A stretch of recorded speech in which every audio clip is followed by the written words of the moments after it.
Hello everyone, this is Lata Singh from Shraddha Smart Education. I am going to explain lesson 4, part 2, the ashes that made trees bloom. Class 7th from Honeycomb book. So watch this video till the end. Let's start now. Not long after that, the good old man dreamed again, and the spirit of the dog spoke to him, telling him how the big pupil had burned the meal made from the pine trees. अब कुछ समय बाद जो अच्छे बूढ़े couple थे, ठीक है, उस बूढ़े आदमी को फिर से सपना आया और कुत्ते की आत्मा उनसे बोली कि जो बिग कपल है, जो बहुत ज़्यादा धूर्त लोग हैं, उन्होंने क्या करा है, जो खजूर के पेड़ से बनी हुई चक्की थी उसको जला दिया है। तो तुम क्या करो, take the ashes of the bell, sprinkle them on the wither trees and they will bloom again, said the dog spirit. अब डॉग की जो स्पिरिट थी उसने बोला कि चक्की की राख को ले आओ वहां से और उसे मुरझाए हुए पेड़ों पर छिड़क दो और वो फिर से खिल जाएंगे।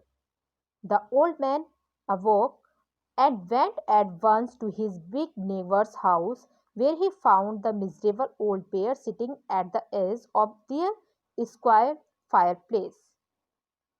फिर बूढ़ा आदमी उठा और उसी समय धूर्त जो पड़ोसी थे उनके घर गया, जहां उसने देखा कि वे घटिया बूढ़ा जोड़ा एक ऐसी जगह बैठा हुआ है, स्क्वायर सी जगह है, वहां पर बैठा हुआ है और वहां बैठकर क्या कर रहे हैं, आग जलाने वाले जगह पर क्या कर रहे हैं, in the middle of the floor smoking and spinning, कि वो सिगरेट वगैरह पी रहे हैं, स्मोक कर रहे हैं और चरखा काट रहे हैं, स्पाइनिंग चरखा भी काट रहे थे। From time to time they warm their hands and feet with the blaze, और वो क्या कर रहे थे, समय समय पर अपने हाथों को और पैरों को गर्म कर रहे थे, ठीक है, किससे, जो लकड़ियां थी, जो छोटे छोटे टुकड़े कर रखे थे, सम वेट्स ऑफ द मिल से जो छोटे छोटे टुकड़े काट रखे थे उन्हीं का ढेर बना रखा था। वाइल बिहाइंड देम ले a pile of the broken pieces, टुकड़ों का ढेर कर कर उन्हीं को जला रहे थे और उनसे हाथ पैरों को सेक रहे थे। The good old man humbly asked for the ashes, जो बूढ़ा आदमी था उसने बहुत ज्यादा हम्बली, विनम्रता से राख मांगी। Though the covetous couple turned up their noses at him and scolded him as if he were a thief, they let him fill his basket with the ashes. और जबकि उस लालची जोड़े ने अपनी नाक मुंह भी सकोड़ ली उसको देखकर कि ये पता नहीं कौन आ गया, और डांटने भी लगे उसे, स्कॉल्ड करने लगे, मानो वो एक चोर हो इस तरह से, लेकिन उन्होंने उसे फिर एक बाल्टी राख ले जाने भी दी। On coming home the old man took his wife into the garden, वापस घर आने पर बूढ़ा आदमी अपनी पत्नी के साथ बगीचे में गया। It being winter their favourite cherry tree was there, सर्दियों के वजह से उनका जो पसंदीदा चेरी का पेड़ था वो बेयर हो चुका था, उजड़ गया था। He sprinkled a pinch of ashes on it, अब उन्होंने क्या करा, एक चुटकी भर राख ली और उस पर छिड़क दी।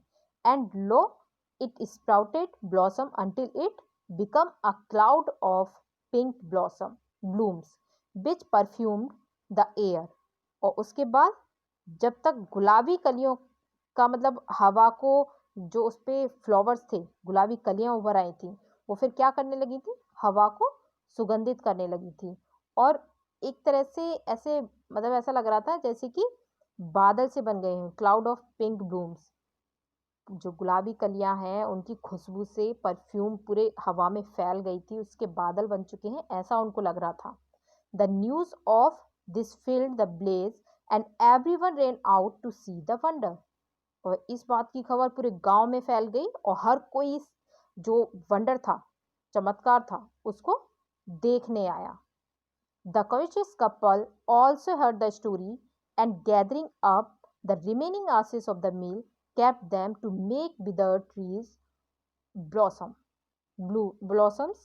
तो उसके बाद जो लालची जोड़ा था उसने भी ये कहानी सुनी कि ये क्या हो रहा है, राख से ही पेड़ कैसे खिल गया, और बाकी बची हुई जो चक्की की राख थी उन्होंने भी इकट्ठा कर ली और फिर क्या करा, मुरझाए हुए पेड़ों को खिलाने के लिए रख ली, कि हम भी क्या करेंगे, मुरझाए हुए पेड़ों को खिलाएंगे इस राख से।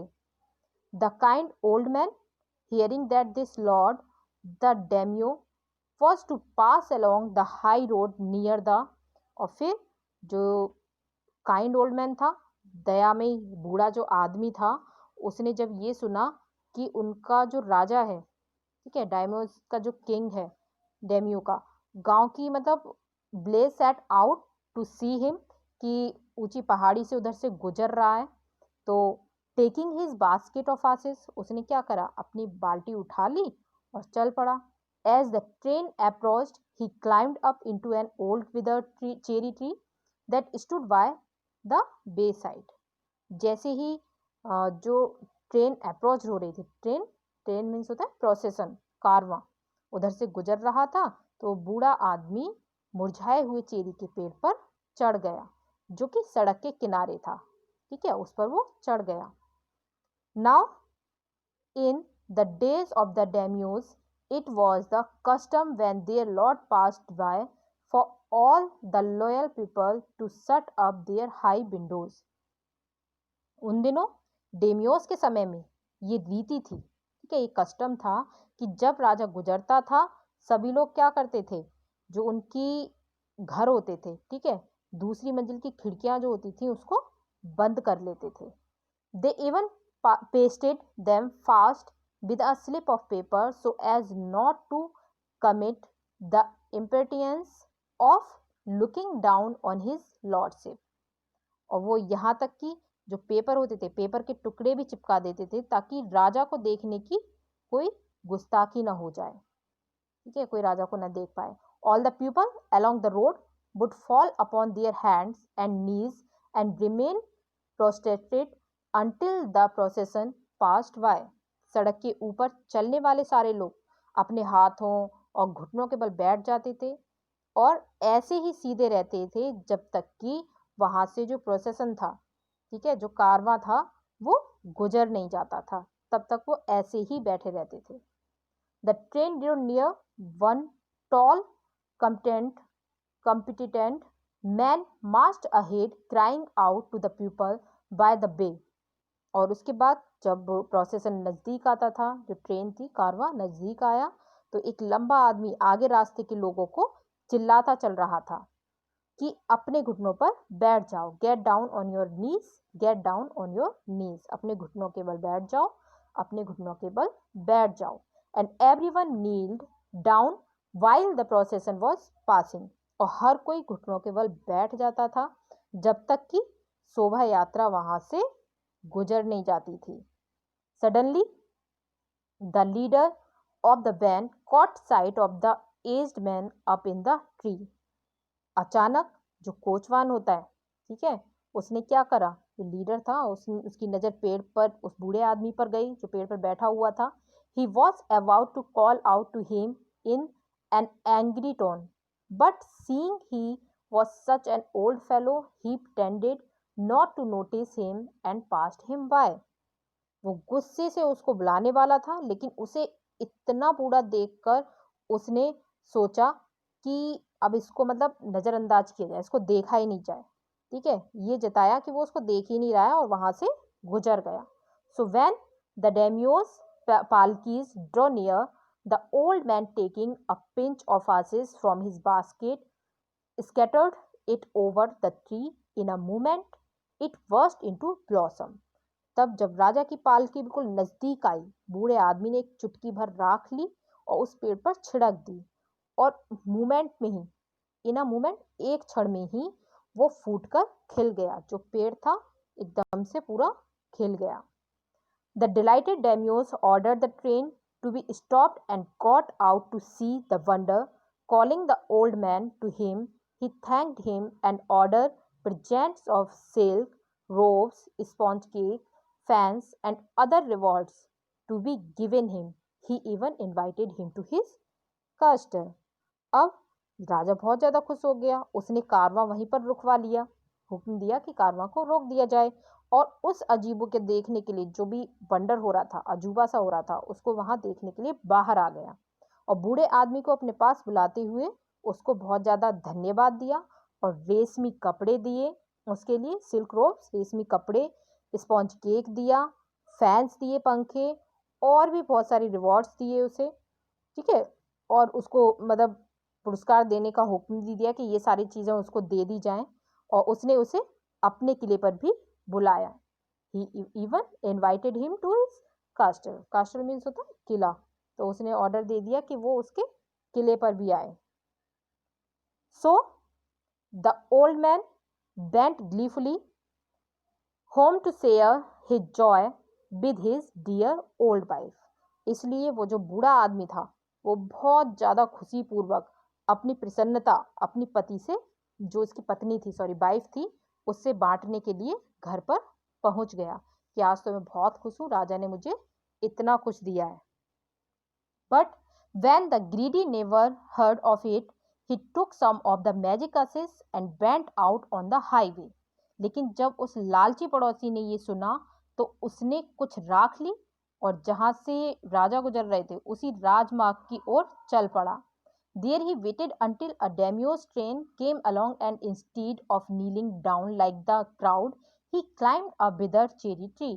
वहां वो राजा के कार में के आने का इंतजार करने लगा और घुटनों के बल जो जनता बैठी हुई थी उस ऐसे बैठने की बजाय उसने क्या करा, एक मुरझाए हुए पाइन ट्री पर चढ़ गया, जो चेरी का पेड़ था उस पर चढ़कर बैठ गया।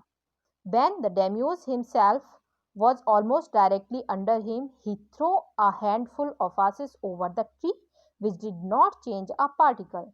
जब राजा स्वयं बिल्कुल उसके नीचे पहुंचा, उसने एक मुट्ठी राख पेड़ पर फेंक दी, जिससे the wind blew the fine dust in the noses and eyes of the daimyo and his wife.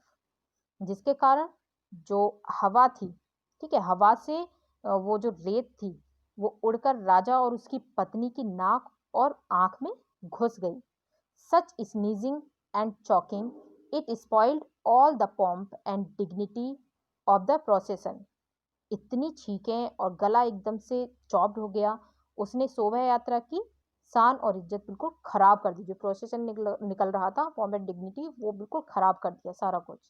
The man whose business it was to cry. अब वो आदमी जिसका काम था चिल्लाना था, get down on your knees, अपने घुटनों के बल बैठ जाओ। Seize the old fool by the collar, उसने उस बूढ़े बेवकूफ आदमी को कॉलर से पकड़ लिया। And dragged him from the tree, और पेड़ से नीचे उतार कर, and tumbled him and his ash basket into the ditch by the road, और उसको लुढ़का कर, बिल्कुल लुढ़काते हुए, और उसकी राख की बाल्टी को सड़क के किनारे एक गड्ढे में डालकर उसको पकड़ लिया। देन बीटिंग हिम साउंडली, उसके बाद उसको मतलब बहुत ज़्यादा तेज तेज से पीटने लगे। ही लेफ्ट हिम फॉर डेड, अब वो चिल्लाने लगा कि मुझे छोड़ दो, वो मतलब बहुत ज़्यादा उसको मारा जा रहा था तो वो चिल्लाने लगा कि मुझे छोड़ दो। ही लेफ्ट हिम फॉर डेड, लेकिन उसको वो अधमरा कर पीट पीट कर छोड़ गए थे। Thus the big old man died in the mud, but the kind friend of the dog dwelt in peace and plenty, and both he and his wife lived a green old age. और इस प्रकार जो वो बूढ़ा धूर्त आदमी था कीचड़ में मर गया, डाइड इन द मड, लेकिन कुत्ते का जो दयालु दोस्त था वो शांति और बिल्कुल समृद्धि के साथ, पीस एंड प्लेंटी के साथ रहने लगा, और उसकी जो पत्नी थी, ठीक है, his wife live to a green old age, लंबी आयु तक खुशी से जिए। So we have completed this lesson. If you like this video, share, subscribe, and don't forget to press bell icon. Thank you.